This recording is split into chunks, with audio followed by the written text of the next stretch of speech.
Good afternoon to all of you. कैसे हैं आप सभी? मैं रेनू एक बार फिर से आपका स्वागत करती हूँ आपके अपने यूट्यूब चैनल स्टडी फॉर विद्यापन। आज हम अपना एक नया टॉपिक शुरू करने जा रहे हैं, या फिर समझ लीजिए पैक का एग्ज़ाम जो अक्टूबर में कंफर्म है, उसके लिए हम पहली क्लास चलाने जा रहे हैं, सिंधु सभ्यता।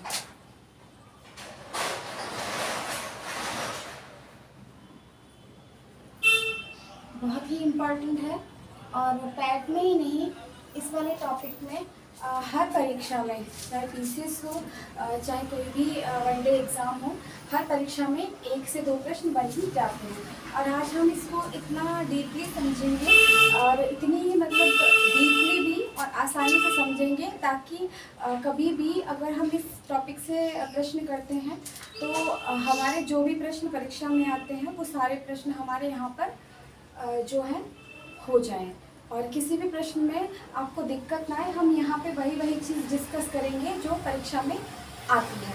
तो इससे पहले कि हम जो हमारी सिंधु सभ्यता है इसके बारे में बिल्कुल विस्तार से जानें, हम जानेंगे कि जो सिंधु सभ्यता थी आखिर उसका उदय कैसे हुआ और क्या सिंधु सभ्यता पहली सभ्यता थी, इससे पहले भी मतलब भारत में या फिर विश्व में इस तरह की कोई और सभ्यता हो चुकी थी। तो इसी के बारे में हम डिस्कस करेंगे आज कि आखिर सिंधु सभ्यता का उदय कब हुआ और इसके बारे में हम काफ़ी चीज़ें जानेंगे। देखिए, हम सिंधु सभ्यता के बारे में कई चीज़ों को अलग अलग से डिस्कस करेंगे। जैसे सबसे पहले हम जानेंगे कि सिंधु सभ्यता हमारी मतलब कैसी सभ्यता थी और उसका उदय कहाँ से हुआ। दूसरे नंबर पर हम जानेंगे कि सिंधु सभ्यता की जो खोज थी वो किस किस ने की और किस किस वैज्ञानिक का इसमें क्या मत रहा, जो ज़रूरी है। उसके बाद में हम जानेंगे कि जो सिंधु सभ्यता थी उसका विस्तार। इसके बाद में हम जानेंगे कि सिंधु सभ्यता से जुड़े प्रमुख स्थल जो बहुत ही मोस्ट इम्पॉर्टेंट है और परीक्षा में ज़रूर आते हैं। इसके अलावा कुछ हम अलग से पॉइंट जानेंगे, जैसे कि ये जो सभ्यता थी किस प्रकार की सभ्यता थी, किस युग की सभ्यता थी और क्या क्या इसमें अलग से इम्पॉर्टेंट। तो जो आज हम जानेंगे वो जानेंगे सिंधु सभ्यता का उदय कैसा हुआ और इससे पहले की जो स्थिति थी भारत में या विश्व में वो किस तरह की थी। दूसरी चीज़ हम जानेंगे कि जो सिंधु सभ्यता थी उसका विस्तार। और तीसरा हम जानेंगे सिंधु सभ्यता के बारे में सिंधु सभ्यता के बारे में खोज और किस किस वैज्ञानिक ने क्या क्या मत दिया। तो पहला पार्ट होगा ये हमारा जिसमें हम जानेंगे ये सारी चीज़ें। तो शुरू करते हैं शुरू से।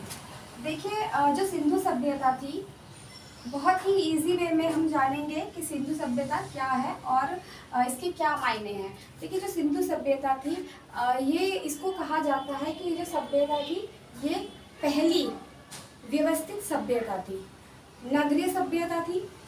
इस तरह की इसको संज्ञा दी जाती है। आखिर इसको इस तरह की संज्ञा क्यों दी जाती है? क्या इससे पहले जो भारत है उसमें कोई भी भारत में या विश्व में कोई भी ऐसी सभ्यता नहीं थी जिसको हम व्यवस्थित सभ्यता कह सकें, और अगर थी तो वो किस प्रकार की थी? तो चलिए शुरू करते हैं। देखिए, सबसे पहले हम शुरू करते हैं कि जो सिंधु सभ्यता है उससे पहले हमारी जो मतलब संसार है, जो भारत है, उसमें क्या स्थिति थी। देखिए, सिंधु सभ्यता से बारे में से पहले जो हमारे मतलब हिस्ट्री में एक पार्ट आता है वो आता है प्राचीन इतिहास का। प्राचीन इतिहास थोड़ा सा जानेंगे बस समझने के लिए, उसके बाद हम इसको करते चलेंगे। प्राचीन इतिहास, तो प्राचीन इतिहास क्या था, आखिर सिंधु सभ्यता को क्यों व्यवस्थित सभ्यता कहा गया। जो प्राचीन इतिहास था उसमें क्या था कि जो मानव था, इसमें भी 3 पार्ट होते हैं। एक इसमें होता है प्रागैतिहासिक काल, एक अधैतिहासिक काल, एक होता है ऐतिहासिक काल। सब आप अगर आपने पढ़ा हो तो आप जानते हैं। जो इसमें वैसे हमारा टॉपिक नहीं है लेकिन फिर भी थोड़ा सा अगर हमें सिंधु सभ्यता को अच्छे से समझना है तो हमें बेस बना के चलना होगा। जैसे कि जो प्राचीन इतिहास था उसमें सबसे पहले जो आता है आपका वो आता है प्रागैतिहासिक। दूसरा इसमें आता है अधैतिहासिक। तीसरा आता है इसमें ऐतिहासिक।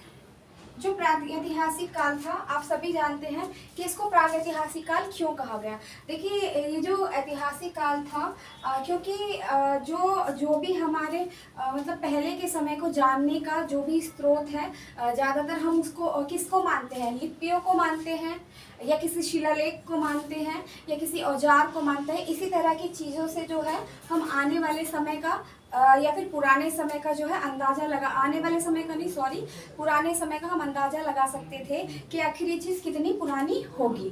तो इसमें क्या हुआ प्रागैतिहासिक काल में, इसमें जो मतलब कि इसमें कोई भी लिपि नहीं मिली, यहाँ पे कोई भी लिपि पाई ही नहीं गई। तो इस वाले इतिहास को जानना बड़ा मुश्किल हो गया। इसमें बस कुछ चीज़ें मिली, जैसे पता चला कि जो मानव था वो पूरा अज्ञान था, उसको कोई भी ज्ञान नहीं था, पेड़ों पे रहते थे, पूरी तरह से आदि मानव था, पेड़ों पे रहते थे, कोई ज्ञान नहीं था, जो भी मिलता था उसे बिना पकाए कच्चा खा लिया जाता था और जंगलों में पूरी तरह से निवास करते थे। तो ये तो था हमारा प्रागैतिहासिक काल। इसके बाद आता हमारा अदैतिहासिक काल में क्या था, लिपियाँ तो मिली लेकिन जैसे कि थोड़ी शब्दों में बताना चाहूँगी कि लिपियाँ तो मिली लेकिन उन्हें पढ़ा नहीं जा सका। इसमें थोड़ा सा कुछ इम्प्रूव हुआ, कुछ जो चीज़ें थी उनका जो मतलब तरीका था वो बदला, लोग थोड़े से हल्के फुल्के 1-2-4% जागरूक थे। इसके बाद आता है ऐतिहासिक काल। यहाँ पे लिपियाँ भी मिली और इन्हें पढ़ा भी जा सका।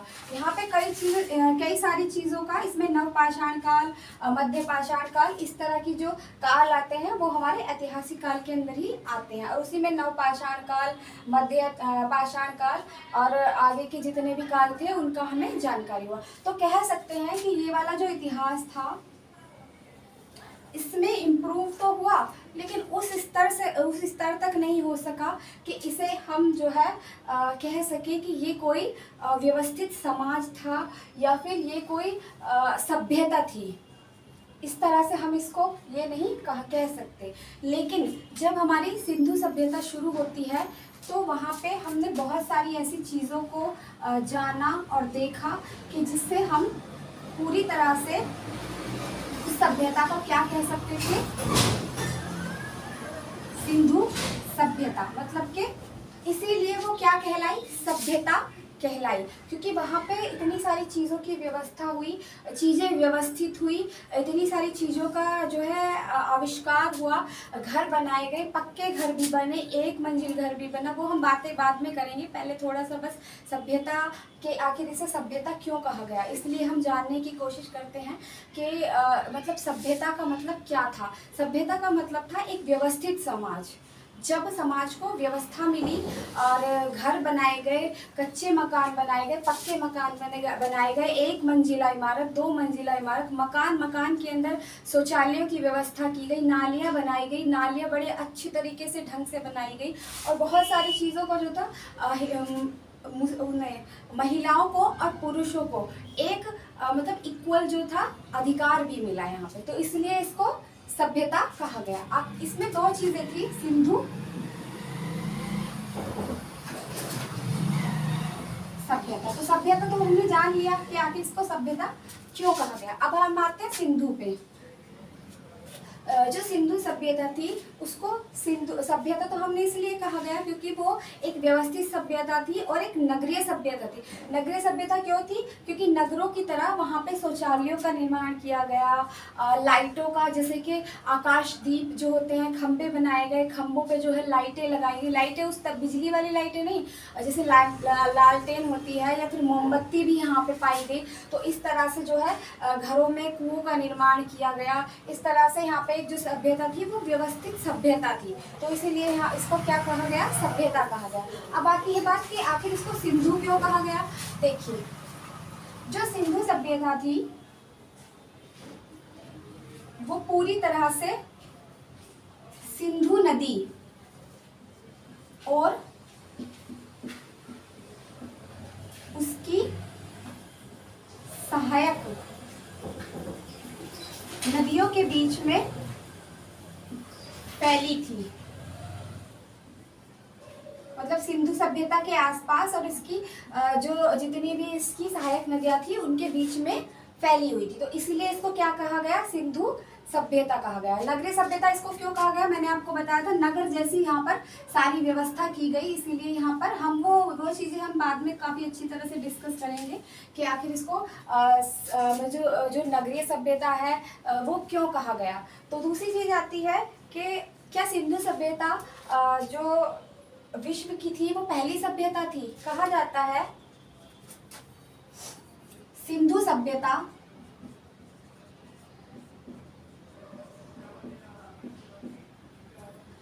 प्राचीन भारत की प्रथम व्यवस्थित व पहली सभ्यता थी। इसको प्राचीन भारत की पहली सभ्यता कहा गया, लेकिन ये सिर्फ भारत की पहली सभ्यता थी, विश्व की नहीं। विश्व में इससे भी पहले, विश्व में सिंधु सभ्यता से भी पहले कई सभ्यताओं का उदय हो चुका था, लेकिन अगर हम भारत के पर्पस में बात करते हैं तो भारत में जो सिंधु सभ्यता थी ये पहली सभ्यता थी। सिंधु सभ्यता पहली सभ्यता थी, ठीक है। अब बात करते हैं कि सिंधु सभ्यता से पहले आखिर विश्व में और कौन कौन सी सभ्यता हो चुकी थी। देखिए, कहा जाता है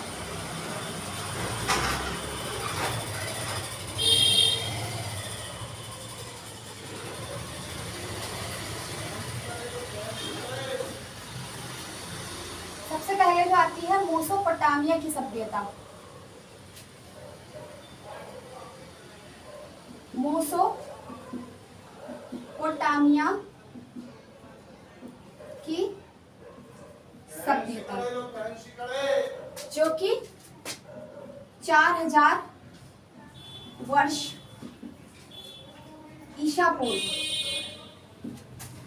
मेसोपोटामिया की सभ्यता विश्व की पहली सभ्यता थी, जबकि जो सिंधु सभ्यता का जो समय माना गया है वो 2350 ईसा पूर्व से 1750 ईसा पूर्व माना गया है।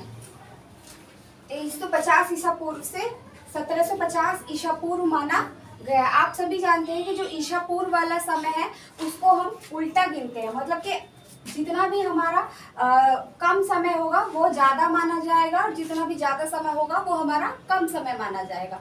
ज़्यादा है तो आप सिर्फ यहाँ पे इतना समझ लीजिए, अगर यहाँ पे ज़्यादा लिखा है तो इसका मतलब ये इससे कम है। जितना ही हम गिनती की तरफ मतलब बढ़ते जाएंगे तो समझ लीजिए कि वो जो समय होगा वो छोटा समय की तरफ चलेगा, और जितना ही हम कम होता जाएंगे तो वो समझ लीजिए कि जो समय होगा वो हमारा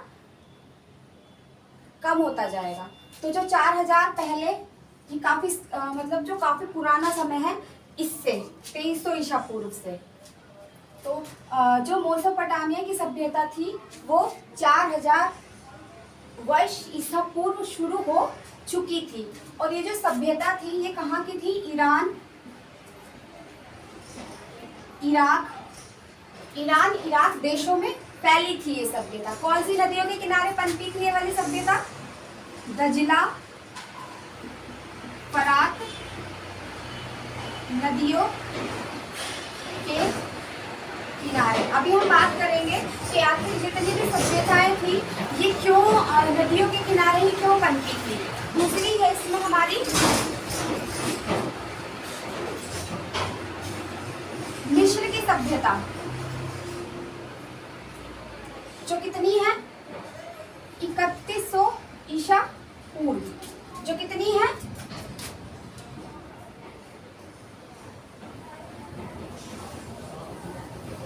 कितनी है 3100 ईसा पूर्व। और ये वाली सभ्यता किस नदी के किनारे पनपी थी, नील नदी के किनारे। इसके बाद आती है हमारी तीसरी सभ्यता,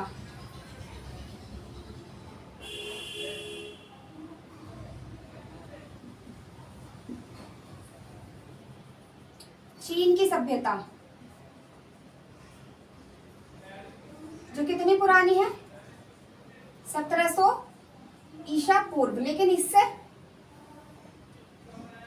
ठीक है कौन सी नदी, हांगहो नदी या फिर हुआंगो नदी,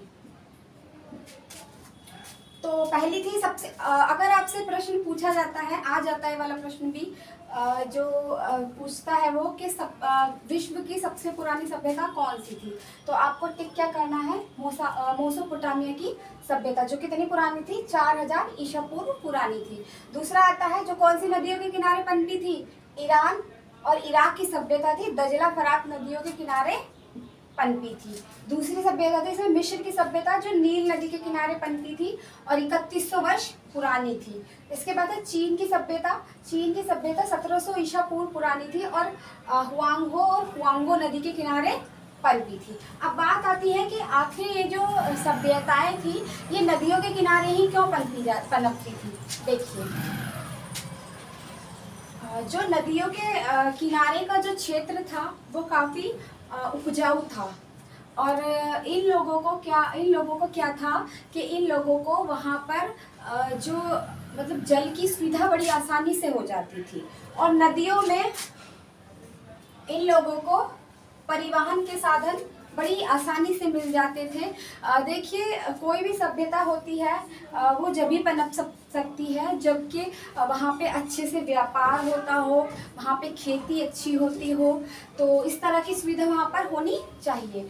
तो इसी से आप अंदाज़ा लगा सकते हैं कि ये जो सभ्यता थी आखिर ये क्यों मतलब नदियों के किनारे थी, क्योंकि यहाँ पर इन्हें जो है उपजाऊ मिट्टी का क्षेत्र बड़ी आसानी से मिल जाता था और दूसरी चीज़ है कि यहाँ पर ये खेती बहुत ज़्यादा मतलब तादाद में कर सकते थे। दूसरी बात है कि ये जो सभ्यताएं थी इन्हें जो नदियों के पास रहने से ये फ़ायदा होता था कि इन्हें परिवहन के साधन बड़ी आसानी से मिल जाते थे और ये मतलब नदियों के सहारे अपने व्यापार का लेन देन दूसरे देशों से बड़ी आसानी से कर सकते थे।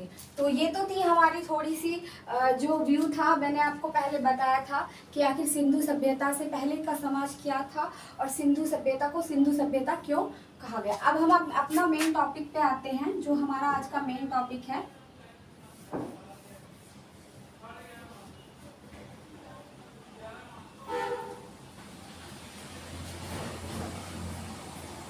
देखिए, मैंने इसमें सबसे पहले आपसे कहा था कि जो सिंधु सभ्यता थी ये नगरीय सभ्यता थी और इसके बाद हम आते हैं कि सिंधु सभ्यता की खोज के बारे में हम क्या जानते हैं कि सिंधु प्रश्न बनता है यहाँ से। मैं बताऊंगी आपको कि प्रश्न कहाँ कहाँ से बनता है। जो सिंधु सभ्यता थी इसमें सबसे पहले हड़प्पा के टीले का उल्लेख सर्वप्रथम 1826 में चार्ल्स मेसन द्वारा किया गया। यहाँ पे एक क्षेत्र था जो पाकिस्तान में पड़ता है और यहीं पर हड़प्पा के टीले का निर्माण किया, हड़प्पा के टीले का उत्खनन किया गया। किनके द्वारा? चार्ल्स मेसन के द्वारा। कौन थे चार्ल्स मेसन? ये थे जो आपका पुरातत्व विभाग था उसके महानिदेशक। वो हम बताएंगे आपसे कि, या फिर इस लाइन को अभी आप रुक जाइए, मैं पहले आपको सिंधु सभ्यता के बारे में बताती हूँ। इसको या तो आप इसको पहले कर लीजिए, बाद में कोई दिक्कत नहीं उसमें, लेकिन अगर बाद में करेंगे तो ज़्यादा अच्छे से समझ में आएगा। तो इसलिए सबसे पहले हम अपना सिंधु सभ्यता से ही शुरू करते हैं। देखिए, जो सिंधु सभ्यता थी इसके बारे में 7वीं शताब्दी में पंजाब प्रांत में ईंटों की, देखिए 7वीं शताब्दी में सबसे पहले पंजाब प्रांत में वहाँ के लोगों द्वारा एक जगह पर खुदाई की गई और किस लिए? ईंटों के लिए। वहाँ पे उन्हें ऐसा अनुमान लगा कि इस जगह पर शायद मतलब कि इस जगह पर शायद कुछ ईंटें मिल सकती है, ऐसा उन्हें आभास हुआ।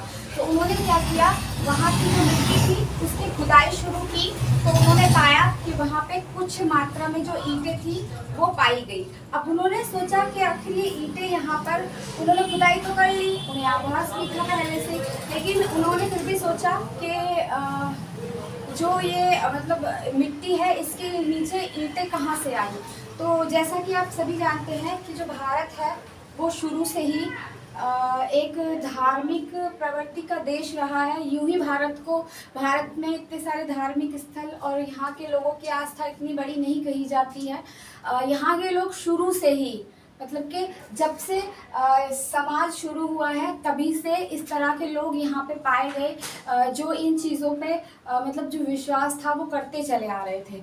तो यहाँ के लोगों ने सोचा कि ये जो ईंटें हैं ये किसी मतलब किसी चीज़ का चमत्कार है, कि यहाँ पे जो है बिना ही पहले से किसी उसके यहाँ पर जो ईंटें हैं वो पाई गई। दूसरी चीज़ जो ये तो था पहला किस्सा। इसमें जो दूसरा किस्सा हुआ वो था 1826 को, जब चार्ल्स मेसन ने पहली बार इस सभ्यता को खोजने का प्रयास किया। जब उन्होंने पाया कि यहाँ पे कुछ लोगों के द्वारा जो है ईंटें पाई गई हैं, तो उन्होंने क्या किया, यहाँ पे खुदाई शुरू की और इस सभ्यता के बारे में खोजने का प्रयास किया। लेकिन दुर्भाग्यवश उनको यहाँ से कुछ भी नहीं मिल पाया। अगला है इसमें हमारा 1826 में कराची लाहौर। देखिए 1826 में जो अंग्रेज थे उनके द्वारा जो है रेल पटरी बिछाई जा रही थी। किस किस के द्वारा? कराची से लेकर लाहौर तक रेल पटरी बिछाने का काम अंग्रेजों को दिया गया, जिनमें कौन थे? जिनमें दो भाई थे। कौन? इसमें दो भाई थे, वो था बर्टन बंधु उनका नाम था, जिनको ये काम दिया गया। उन्होंने क्या पाया? उन्होंने पाया कि जब वो इस सड़क का निर्माण कर रहे थे, तो सड़क का निर्माण करते करते उन्हें कुछ ईंटें कम पड़ी। तो उनमें से एक वहीं पर एक मतलब कुछ स्थल था, वो वहाँ पर गया और उसने देखा कि वहाँ पर जो है मिट्टी के नीचे एक ईंट दबी पड़ी है, एक या दो ईंट दबी पड़ी हैं। तो उसने क्या किया, जैसे ही उन ईंटों को निकालने के लिए वहाँ से मिट्टी हटाई, तो उसने पाया कि वहाँ एक नहीं, ऐसी पता नहीं कितनी ईंटें वहाँ पर दबी पड़ी थी। उन्होंने कुछ भी नहीं सोचा, वो ईंटें उठाई और लेके आए और वहाँ पर जो है अपना काम शुरू कर दिया। लेकिन फिर भी उन्हें लगा कि शायद इसकी जानकारी हमें सरकार को देनी चाहिए। उन्होंने क्या किया, इसकी जो जानकारी थी वो सरकार को दे दी। इसके बाद 1856 का दौर आता है, जब कनिंघम ने सर्वेक्षण विभाग की स्थापना की। कनिंघम ने इस खोज की जानकारी के लिए सर्वेक्षण विभाग की स्थापना की। 1861 ईस्वी में कनिंघम के निर्देशन में भारतीय पुरातत्व विभाग की स्थापना हुई। इस सभ्यता मतलब उन्हें पता तो था पहले से ही, क्योंकि 7वीं शताब्दी से पंजाब से ये बातें उठती चली आ रही थी कि शायद मतलब इस वाले स्थान पर पहले कोई इस तरह की चीज़ रही हो, लेकिन पूरी तरह से उन्हें विश्वास नहीं था, ना उनके पास कोई इस तरह का प्रूफ था। तो क्या हुआ, 1861 में कनिंघम ने सर्वेक्षण विभाग की स्थापना 1861 में कनिंघम के निर्देशन में भारतीय पुरातत्व विभाग की स्थापना हुई। उसके बाद 1872 में कनिंघम द्वारा इस खोज के संकेत दिए गए। अब जब 1872 में कनिंघम ने इस खोज को मतलब इसके बारे में और ज़्यादा खोजना शुरू किया, तो उन्होंने कुछ ऐसे सबूत पाए और यहाँ पर ऐसी कोई सभ्यता होने का संकेत दिया। यहाँ पे जो आपका प्रश्न है एक ये वाला,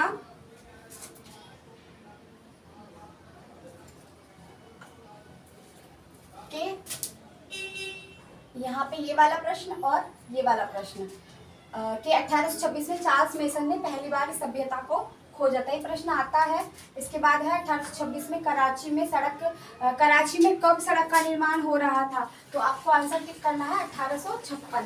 दूसरा है कि दूसरा प्रश्न आता है कि सर्वेक्षण विभाग की स्थापना कब हुई थी, तो आपको आंसर क्या टिक करना है 1856 में। इसके बाद आता है पुरातत्व विभाग की स्थापना कब हुई थी, दो प्रश्न यहाँ से बनते हैं। एक आता है कि पुरातत्व विभाग की स्थापना कब हुई थी, तो आंसर टिक करना है आपको 1861 में। एक आता है कि जो पुरातत्व विभाग थी ये किसके निर्देशन में तैयार हुआ था, तो आपको आंसर टिक करना है कनिंघम के में। ठीक है। इसके बाद आता है 1872 में किसके द्वारा संकेत दिए गए थे, कनिंघम के द्वारा। इसके बाद आता है 1921 में, इसमें देखिए जब 1872 में कनिंघम ने इस सभ्यता के होने का संकेत दिया, तो पुरातत्व विभाग के महानिदेशक, ये जो पुरातत्व विभाग था इसके महानिदेशक कौन थे? Charles mason. ये जो पुरातत्व विभाग की स्थापना हुई थी इसके कोई ना कोई महानिदेशक भी बनाए होंगे। अब जो इसके महानिदेशक बने थे वो थे चार्ल्स मेसन।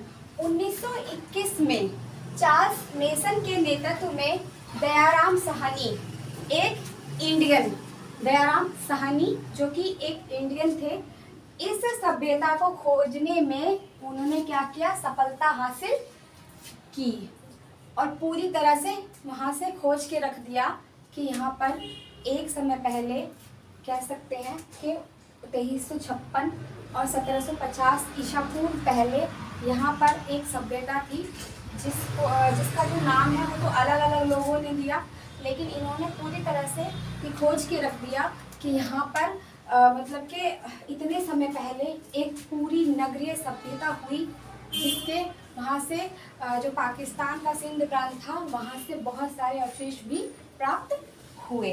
इसके बाद आता है मोहनजोदड़ो, जो कि पाकिस्तान के ही क्षेत्र से प्राप्त हुई एक सभ्यता थी। मोहनजोदड़ो मतलब कि मोहनजोदड़ो एक स्थान था पाकिस्तान का, मोहनजोदड़ो एक स्थान था पाकिस्तान का, लेकिन यहाँ से भी सिंधु सभ्यता के ही स्थल प्राप्त हुए। लेकिन यहाँ पे सिंधु सभ्यता को क्या नाम दिया गया? मोहनजोदड़ो की, मतलब मोहनजोदड़ो यहाँ पर इसको, इस स्थान को नाम दिया गया। और ये प्रश्न भी बनता है कि मोहनजोदड़ो की खोज किसने की थी? तो आपको क्या याद करना है? राखाला दास बनर्जी ने कब की थी? 1922 में। प्रश्न आता है कि मोहनजोदड़ो की खोज किसने की थी? आपको आंसर टिक करना है, राखाला दास बनर्जी ने। इसके बाद प्रश्न बनता है कि मोहनजोदड़ो की खोज कब की गई, किस सन में की गई?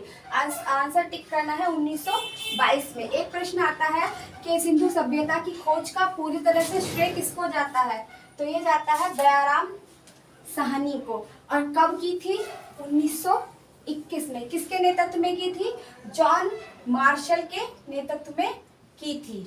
अब आती बात कि देखिए ये जो सिंधु सभ्यता के स्थल थे ये काफ़ी जगह से खोजे गए थे, वो हम आपको बाद में बताएंगे। मतलब एक अलग से इसका चार्ट होगा और हम बहुत अच्छी तरह से जो सभ्यताएं आती, मतलब जिस जिस जगह से प्रश्न बनता है। अभी भी आपका जो लेखपाल का पेपर हुआ था या उससे पहले जो पैट का पेपर हुआ था वहाँ पर भी जो पीसीएस का पेपर हुआ था, यूपी पीसीएस का, वहाँ पर भी तीनों ही परीक्षा में जो है वहाँ से प्रश्न बना है कि सिंधु सभ्यता में जो स्थल हैं वहाँ से इम्पोर्टेंट प्रश्न जो है बने हैं। तो अभी पीसीएस में जो प्रश्न आया था वो आपका आया था गोदीवाड़ा से कि गोदीवाड़ा स्थल कहाँ पर है, जिसका जो आंसर था वो क्या था? गुजरात था। तो उसी चीज़ को, वो चीज़ हम अलग से देखेंगे जो इस चैप्टर की मोस्ट इम्पॉर्टेंट चीज़ है। तो पहले हम इसका थोड़ा सा व्यू देख लेते हैं कि प्रश्न यहाँ से भी बनते हैं। जो मैंने इसमें जो आपको बताया सिर्फ वही आपको पढ़ना है। दूसरी चीज़, जो अब तक सिंधु सभ्यता के स्थल खोजे गए हैं वो कितने स्थल खोजे गए हैं? लगभग 1400। ऐसा नहीं है कि अब इस सभ्यता के जो स्थल हैं वो मिलने बंद हो गए हैं। अभी भी ऐसी कितनी जगह हैं जहाँ पे लोगों को डाउट है और वहाँ पर अगर खुदाई की जाए तो वहाँ से भी सिंधु सभ्यता के अभी भी बहुत सारे स्थल खोजे जा सकते हैं। लेकिन अब तक जो सिंधु सभ्यता के जो स्थल हैं और जो खोज है वो हमारे सामने आई है तो वो है 1400। उसके अलावा है कि सिंधु सभ्यता में इसमें से देखिए एक चीज़ और, लेकिन भारत में 925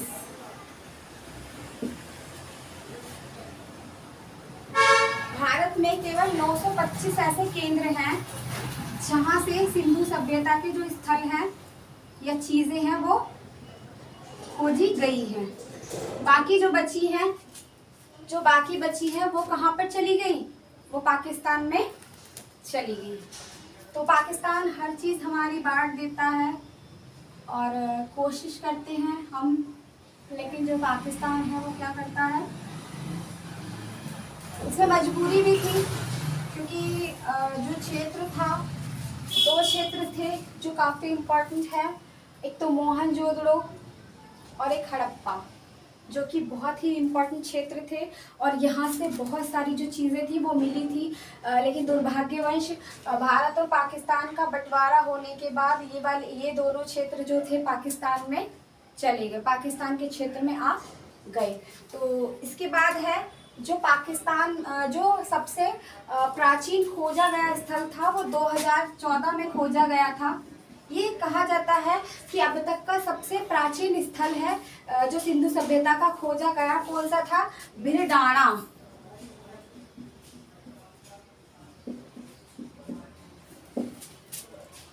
ये सिंधु सभ्य, ये प्रश्न आ सकता है, अभी तक तो खैर नहीं आया लेकिन आ सकता है, तो इसको आप याद रखेंगे कि सिंधु सभ्यता का जो प्राचीन स्थल है वो कब खोजा गया है? 2014 में, और उसका नाम क्या है? भिरडाणा।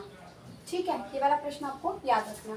तो इसके बाद आते हैं हम अगले पॉइंट पे, विस्तार।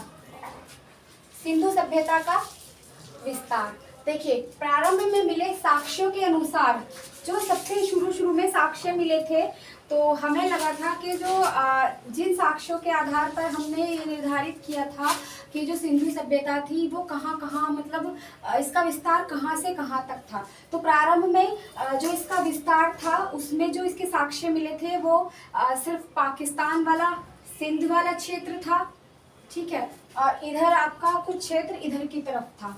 तो ये सिर्फ ये दो क्षेत्र से जहाँ से मतलब लोगों को लगता था कि जो स्थल है ये खोजे गए हैं या फिर यहीं पर सिंधु सभ्यता का विस्तार था। लेकिन जैसे धीरे धीरे खोजें हुई और लोगों ने इसके बारे में जानकारी इकट्ठा की तो पाया कि जो सिंधु सभ्यता का विस्तार था वो राजस्थान, यूपी, पंजाब, महाराष्ट्र, हरियाणा, गुजरात, बहुत ही इम्पोर्टेंट क्षेत्र हैं यहाँ पर, जिसके बारे में हम आगे डिस्कस करेंगे अगली वाली क्लास में। लेकिन यहाँ पे सिर्फ हम यही बताएंगे कि मतलब कौन कौन से क्षेत्र थे। तो राजस्थान का कालीबंगा मोस्ट इम्पोर्टेंट क्षेत्र, और यूपी का आलमगीरपुर, मेरठ, महाराष्ट्र का देमाबाद,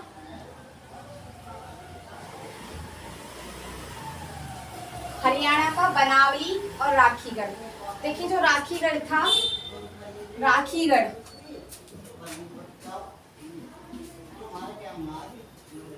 जो कहाँ था? हरियाणा में। जो सिंधु सभ्यता का अब तक का सबसे बड़ा स्थल। पॉइंट क्या क्या याद रखने हैं आपको? जो सिंधु सभ्यता का सबसे प्राचीन स्थल खोजा गया था वो 2014 में भिरडाणा को खोजा गया था। सिंधु सभ्यता का सबसे बड़ा स्थल कौन सा है? राखीगढ़, हरियाणा। ये प्रश्न कई बार आ चुका है परीक्षा में। अगला है इसमें गुजरात। गुजरात में लोथल, सुरकोटदा और धोलावीरा। धोलावीरा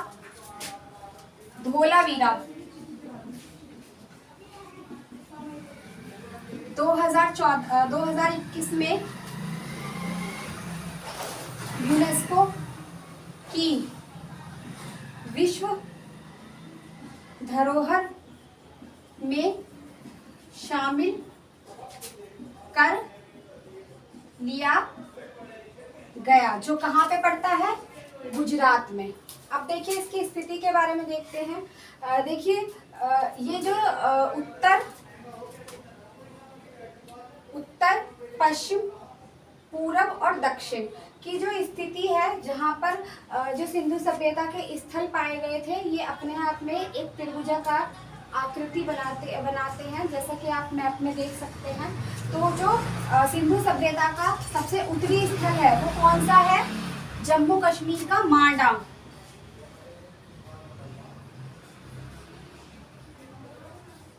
जम्मू कश्मीर का मांडा, जो कौन सी नदी के किनारे है? चेनाब नदी के किनारे है। इसके बाद आता है पूरब का। पूरब में सिंधु सभ्यता कहाँ तक फैली थी?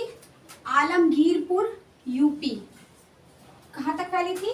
आलमगीरपुर, यूपी। ये कौन सी नदी के तट पर है? हिंडन नदी के तट पर।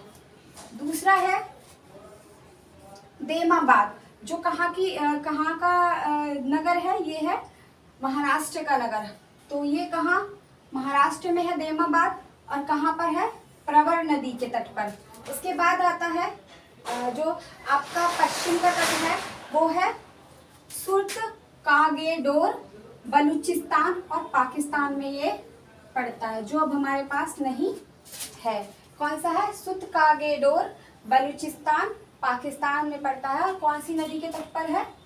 दास्क नदी के तट पर है। तो ये वाला क्षेत्र तो हमारे पास है नहीं है। ये वाला है मांडा जम्मू कश्मीर, देमाबाद महाराष्ट्र, और आपका इधर पूर्व वाला आलमगीरपुर यूपी, हिंडन नदी के तट पर। तो ये तो हो गई स्थिति। ये वाले जितने भी मैंने आपको नगर बताए हैं आगे ये काफ़ी बार यूज़ होंगे, तो इसको आप जो है एक लिस्ट बना के ध्यान में रखिएगा कि आखिर इसमें कौन कौन सा नगर। कई बार ये भी पूछ लिया जाता है कि बताइए जो राजस्थान है उस, या फिर आप पूछ लिया जाता है जो कालीबंगा है वो कौन सी स्टेट में पड़ता है। तो आंसर है आपका राजस्थान। आलमगीरपुर कहाँ पे पड़ता है आपको बताना है? यूपी में। इसके बाद आता है देमाबाद महाराष्ट्र में। इसके बाद आता है बनावली हरियाणा में। बनावली कहाँ? हरियाणा में। राखीगढ़ कहाँ है? हरियाणा में। राखीगढ़ सबसे बड़ा स्थल है अब तक की खोज का। इसके बाद आता गुजरात का लोथल, सुरकोटदा और धोलावीरा। इसके बाद आता है पाकिस्तान के कुछ क्षेत्र हमारे रह गए हैं बीच में, ये देख लेते हैं। पाकिस्तान में जो इम्पोर्टेंट क्षेत्र पड़ता है सुर्त कागेडोर, यही वाला जहाँ से घोड़े के अस्थि पंजर वगैरह मिले थे, वो हम बाद में बात करेंगे। कोटदाजी, चन्हूदड़ो, मोहनजोदड़ो और हड़प्पा, जिसमें से मोहनजोदड़ो और हड़प्पा बहुत ही इम्पोर्टेंट है। और यहाँ से भी बहुत ही इम्पोर्टेंट चीज़ें जो हैं वो इस स्थल की खुदाई में मिली थी। एक चीज़ और है, ये जो आपका मोहनजोदड़ो है और हड़प्पा है, ये इतना इम्पोर्टेंट था कि एक वैज्ञानिक थे स्टुअर्ट पिगट। कौन वैज्ञानिक थे? Stuart Piggott.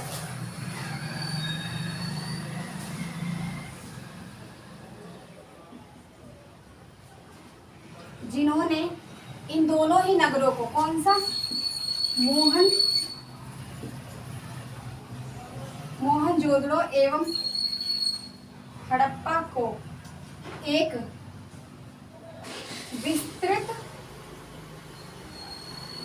साम्राज्य की जुड़वा राजधानी कहा। प्रश्न आता है, या तो प्रश्न आता है मोहनजोदड़ो और हड़प्पा को एक विस्तृत साम्राज्य की जुड़वा राजधानी किसने कहा? तो आपको आंसर टिक करना है स्टुअर्ट पिगट ने। या फिर आप आंसर आएगा बताइए इनमें से कौन सा स्टेटमेंट स्टुअर्ट पिगट द्वारा दिया गया है। या फिर प्रश्न आता है बताइए किन दो स्थलों को स्टुअर्ट पिगट ने एक विस्तृत साम्राज्य की जुड़वा राजधानी कहा।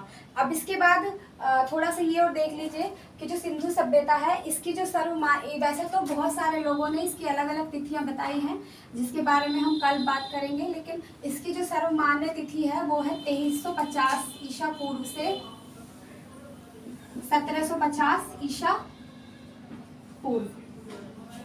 तो ये हो गया हमारा थोड़ा सा ओवरव्यू सिंधु सभ्यता के बारे में। इसके बाद एक पॉइंट और रह गया था हड़प्पा जिला। यहीं पर पाकिस्तान में ये वाला जो मैंने आपसे बताया था हड़प्पा जिला, इसकी जो खोज की थी वो की थी 1826 में चार्ल्स मेसन ने। किसके द्वारा की गई थी 1826 में इसकी खोज?